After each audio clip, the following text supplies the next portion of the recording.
Good morning, everyone.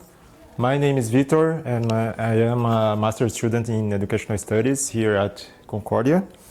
And I will be presenting how would Freire respond to the Brazilian anti-Freire movement.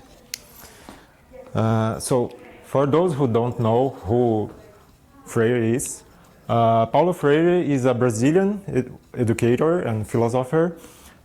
He's considered one of the most notable thinkers in the field of education. And due to his works on popular education, education and politics, and community organization, he earned 41 doctorate degrees honoris causa from universities in Europe and Americas.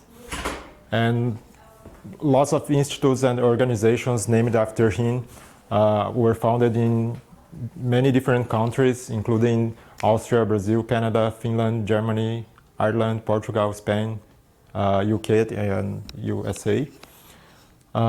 His most famous book, Pedagogy of the Oppressed, is a foundational text of critical pedagogy, and the English translation is the third most cited book in the social sciences, more than Foucault, Marx, and Bourdieu, for example, and the first one in the field of education. So, due to all his contributions to the field of education, he is reason for a great pride for Brazilians, but this is not unanimous. There's a lot of divergence in this. In this presentation, I analyzed the recent anti-Freire movement in Brazil using Freire's conceptual and theoretical framework. Although I could use other theories and other frameworks, I chose to use his own as an imaginative exercise on how he would dialogue with this movement. And here is a picture of an example of representatives of this movement. This sign says, "Stop Marxist indoctrination, no more Paulo Freire."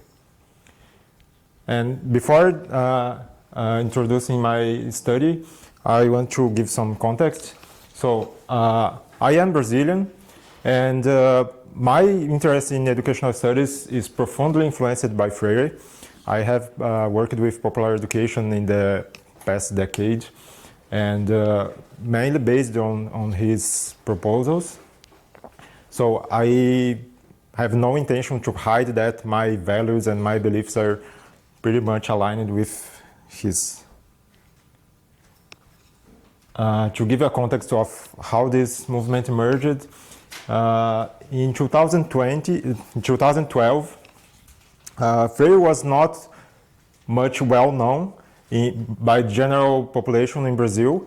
Even among educational professionals, I remember of a teacher saying that he was more well known abroad than in his own home country. And in the same year, he was declared the patron of Brazilian education through a federal law sanctioned by the former president Dilma Rousseff, which made his name became more well known by the general population. And at the same time, there was a increasing movement fomented by major media corporations against the Brazilian Workers' Party, which increased also the political polarization in Brazil and led to a conservative and far-right political fanaticism, which led to a series of events in Brazilian politics that included the impeachment of President Dilma Rousseff, the imprisonment of Lula da Silva, and the election of Jair Bolsonaro. Oh, sorry. The anti-Freire movement in Brazil is totally associated with this right-wing fanaticism because Freire was associated with the Workers' Party in Brazil since its foundation. He has a history of association with the party. And this is why he became a target of many attacks by these far-right movements. The anti-Freire movement is not an organized movement, so it's hard to estimate its broadness, but we can have an idea due to this political polarization that we are facing in Brazil. Our former President Bolsonaro and some allied ministers, congresspersons, and senators have proclaimed offenses and attacks to Freire, and we had some electoral polls in the last year that showed that almost 30% of the Brazilian population supports and always trusts Jair Bolsonaro. So they are pretty much aligned to whatever he defends. This is a picture of a TV program where, due to the centennial of Paulo Freire in 2021, they asked for the audience, do you think Paulo Freire is responsible for the current deficit in Brazilian education? And almost 90% of the people responded yes.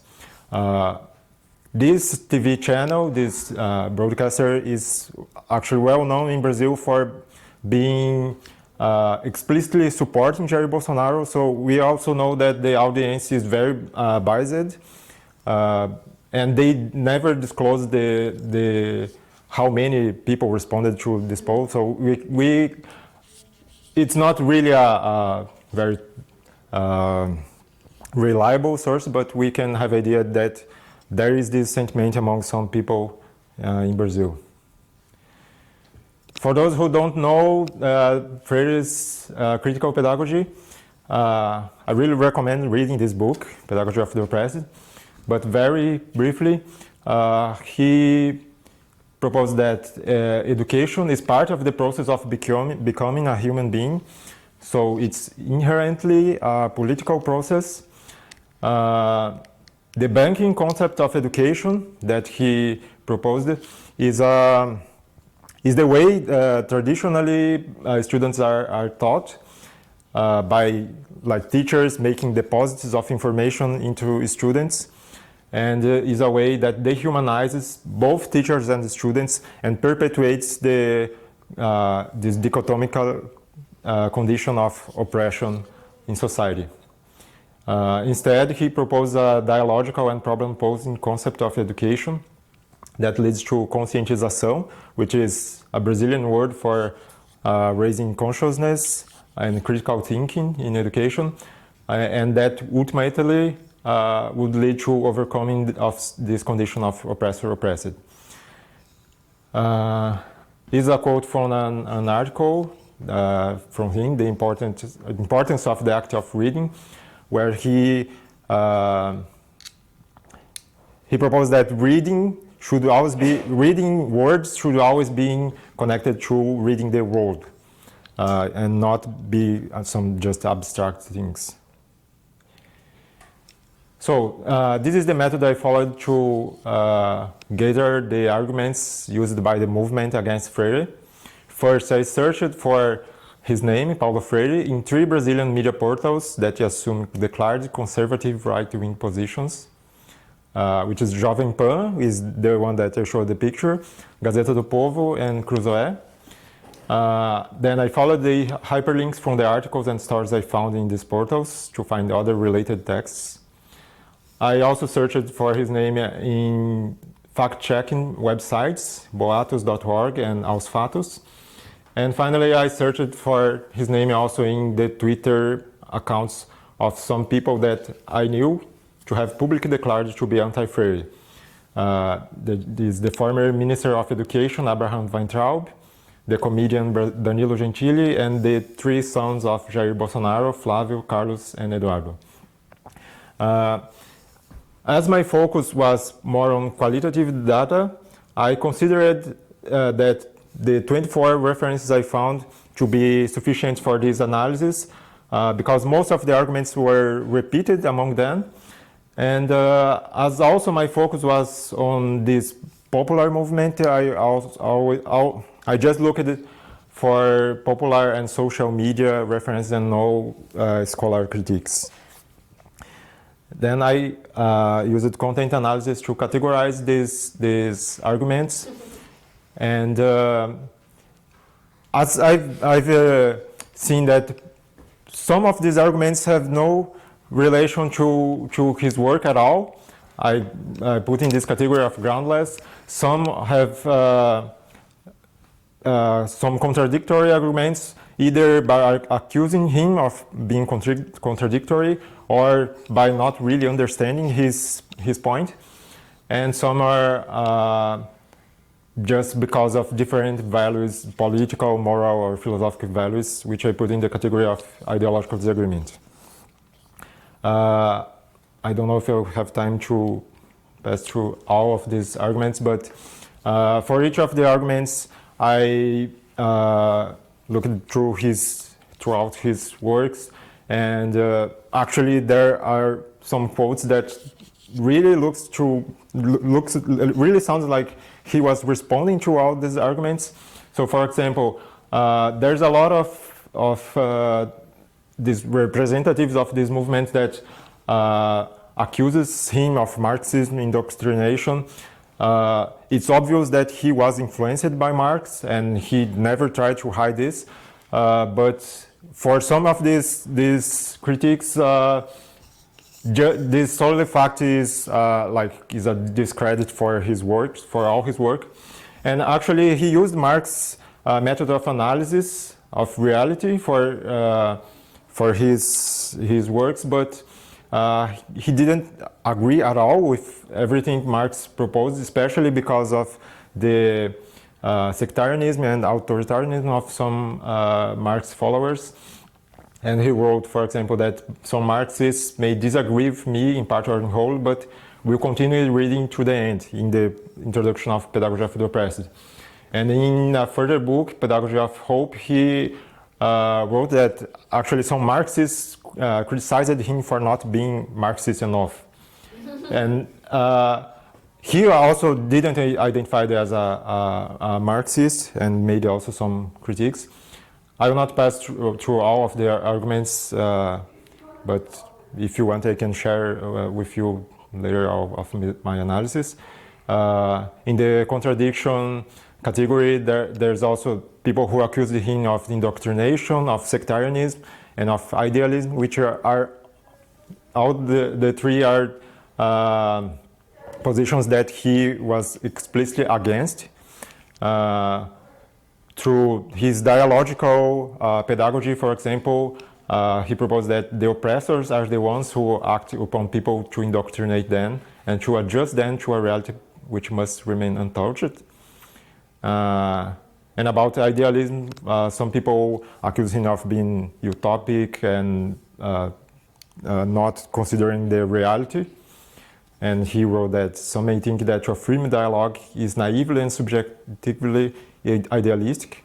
There's nothing, however, more real or concrete than people in the world or with the world, than humans with other humans, and some people against others.